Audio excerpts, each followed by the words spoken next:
Monsieur le garde des Sceaux, cher Jean-Jacques Urvoas, monsieur le président de la commission des lois de l'Assemblée nationale, mesdames et messieurs les parlementaires, monsieur le président Le Cerf, mesdames et messieurs les hautes personnalités, membres de la commission du Livre blanc, mesdames et messieurs les directeurs.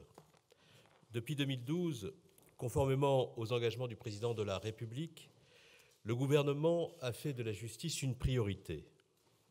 La justice judiciaire, bien entendu, mais également l'ensemble des administrations qui relèvent du ministère de la Justice, dont notamment l'administration pénitentiaire.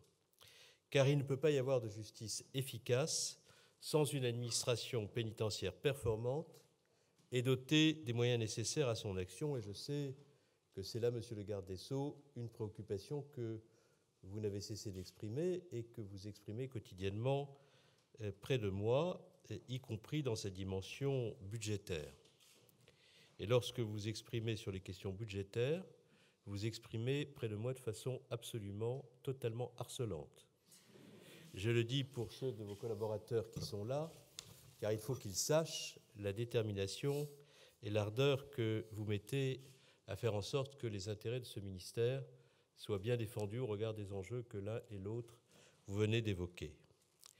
Créée en 1858, l'administration pénitentiaire a rejoint le ministère de la Justice en 1911. Il y a donc très longtemps. Le choix de ce rattachement ne constituait pas une mesure technique. Elle traduisait au contraire à l'époque une conception nouvelle, dont la pertinence d'ailleurs ne s'est pas démentie depuis. En exécutant les décisions de justice, l'administration pénitentiaire participe de la justice car c'est en son sein et grâce aux femmes et aux hommes qui la servent que le terme de réinsertion, que vous avez aussi beaucoup évoqué l'un et l'autre, prend tout son sens. À l'heure où, dans certains programmes, le transfert de cette administration de la justice à l'intérieur est présenté comme une proposition totalement novatrice, comme une idée neuve, je crois que ce serait là au contraire une profonde régression et la manifestation d'une incompréhension profonde de ce qu'est dans l'État l'administration pénitentiaire. Je dois dire d'ailleurs que rares sont les bonnes idées qui consistent à revenir plus d'un siècle en arrière en matière carcérale. La mission de l'administration est noble, mais nous devons avoir la lucidité d'admettre que la réalité des conditions matérielles en détention ne permet plus toujours de l'assurer correctement. Les chiffres sont connus, ils ont été évoqués, ils sont absolument éloquents. Il existe aujourd'hui dans les prisons françaises 58 663 places pour 69 000 détenus, soit un taux de surpopulation moyen de 117%, qui s'élève même à 141% dans les maisons d'arrêt. Concrètement, cela signifie que de nombreux détenus doivent partager à 2, voire à 3, des cellules conçues pour une seule personne. Cela est, comme vous l'avez dit, Monsieur le Président, absolument dégradant. Il y a aujourd'hui près de 1460 matelas au sol dans nos prisons. Cette situation entraîne des conditions d'hygiène indécentes et compromet absolument l'objectif de réinsertion des détenus. Mais elle engendre également pour les personnels de l'administration pénitentiaire des conditions de travail extrêmement difficiles qui ne peuvent absolument perdurer.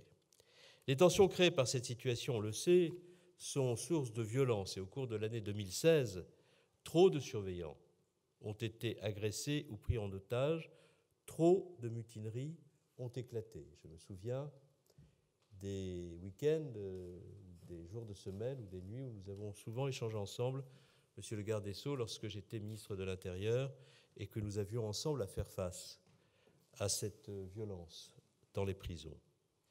Ce constat, vous le connaissez, et ce constat, nous le déplorons tous. Il est régulièrement dénoncé, à juste titre, par les premiers concernés, les surveillants, mais aussi les détenus. Il est dénoncé par les associations qui interviennent en prison et, bien sûr, par la contrôleure générale des lieux de privation de liberté. Dès sa prise de fonction en qualité de garde des Sceaux, Jean-Jacques Urvoas a fait de l'amélioration de la situation pénitentiaire de notre pays un objectif auquel il a décidé de s'atteler avec la volonté d'obtenir des résultats. Je veux, une fois de plus, saluer son engagement et son action.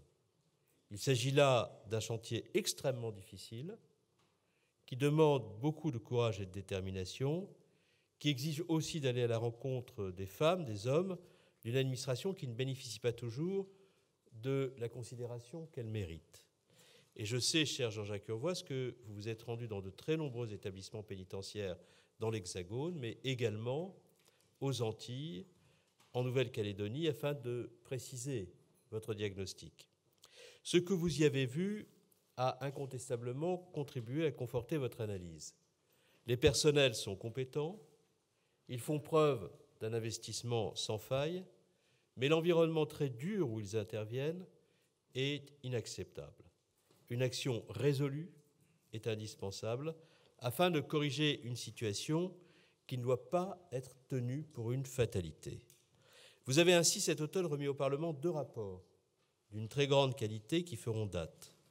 Le premier a été remis le 20 septembre 2016. Il était intitulé « En finir avec la surpopulation carcérale ». Le second était daté du 21 octobre 2016 et portait sur la mise en œuvre de la loi du 15 août 2014. Vous y rappelez que la politique pénitentiaire ne peut être que globale.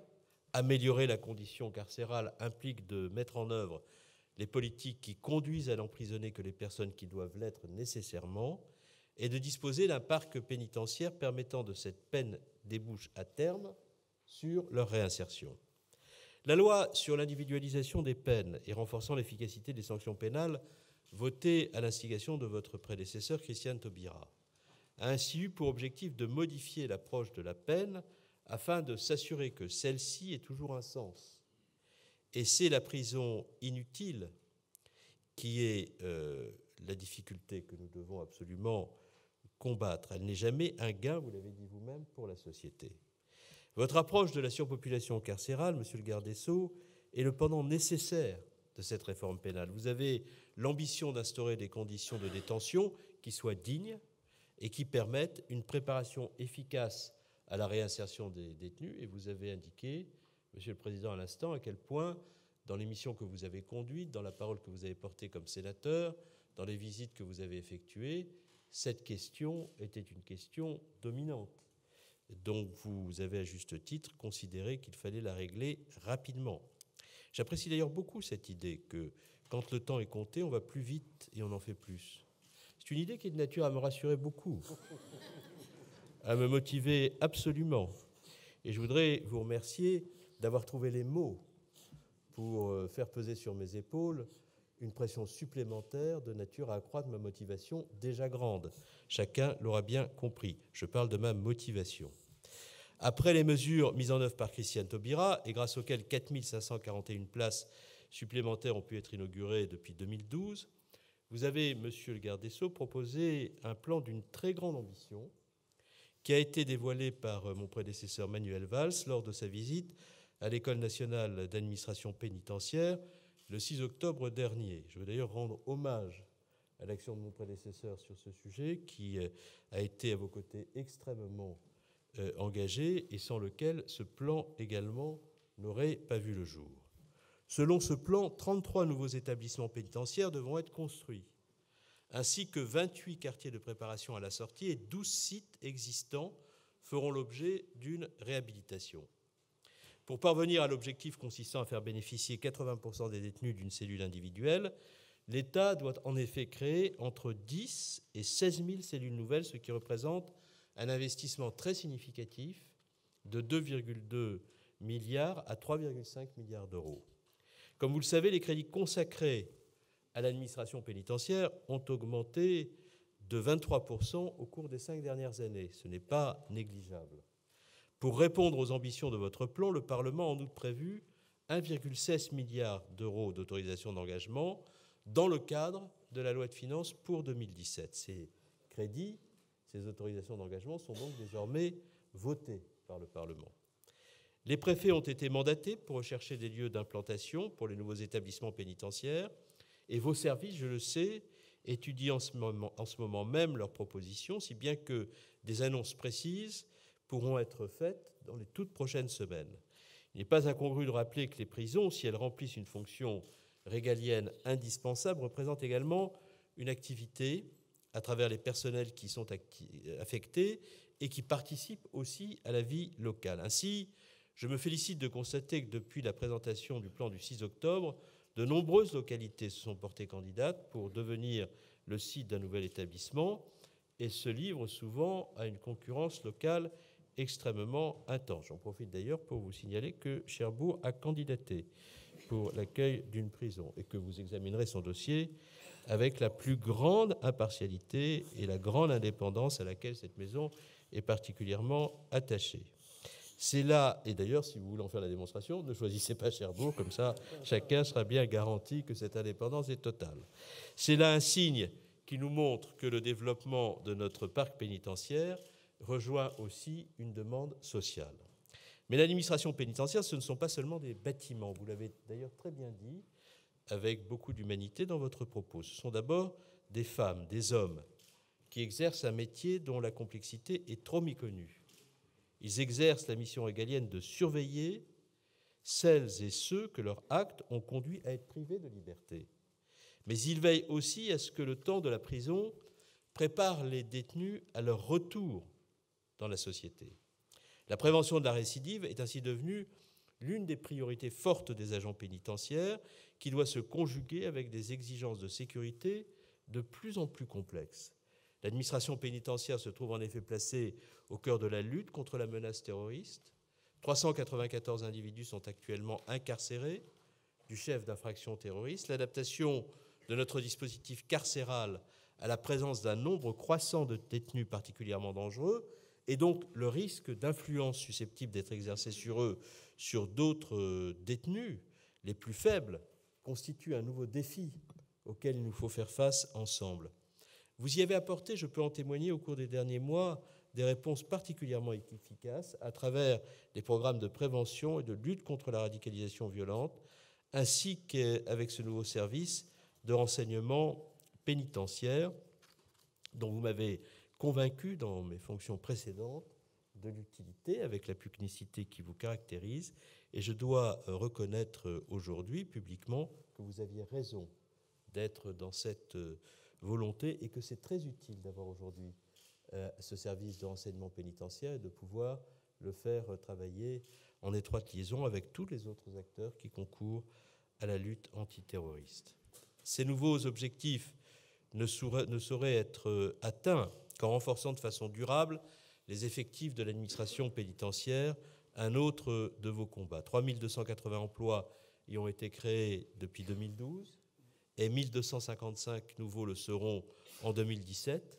Cet effort indispensable sera accompagné d'une politique active de formation car il ne saurait être question de repenser la prison sans penser également au métier de ceux qui y travaillent quotidiennement. La politique pénitentiaire, mesdames et messieurs, constitue aujourd'hui un enjeu dont chacun peut mesurer la portée.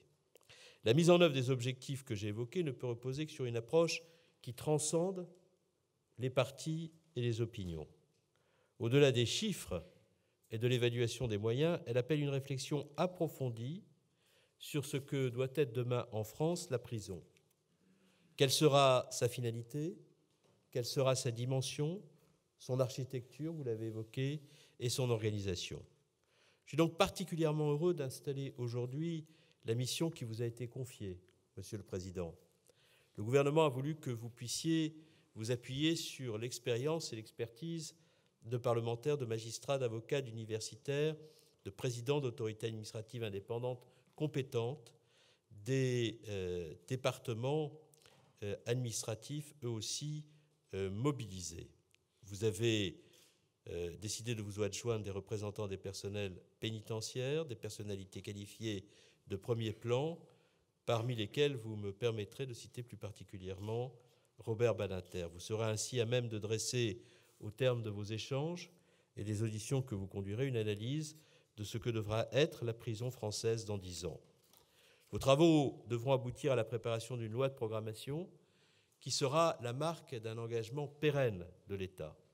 Ce contrat passé entre l'exécutif et la représentation nationale conduira le Parlement à jouer pleinement son rôle de contrôle tout en dépassant, dans ce domaine où les réalisations sont nécessairement lentes, les contraintes de l'annuité budgétaire. Je rappelle qu'il s'écoule en moyenne 10 ans entre le moment où la décision de construire un établissement pénitentiaire est prise et son inauguration. Votre commission est donc appelée à faire une œuvre décisive en traçant les grandes lignes de cette loi de programmation pluriannuelle pour la justice, mais vous avez, en raison de votre autorité propre, comme grâce aux talents qui sont réunis autour de vous, tous les atouts pour répondre à la confiance qui vous est faite. Je vous souhaite beaucoup de succès dans l'accomplissement de vos missions, et le fait d'entendre une douce musique au moment où je conclus est un excellent présage pour les objectifs que vous êtes proposés d'atteindre ensemble. Et je propose d'ailleurs, de l'occasion qui m'est donnée d'être devant vous aujourd'hui, pour adresser à tous les directeurs, à tous les services de votre belle et grande administration mes vœux les plus sincères de bonnes et heureuses années pour 2017, et à vous-même, Monsieur le Ministre, même si ça doit être la 20e fois que je vous les adresse depuis le début de l'année, c'est dire à quel point ils sont sincères. Bravo à vous.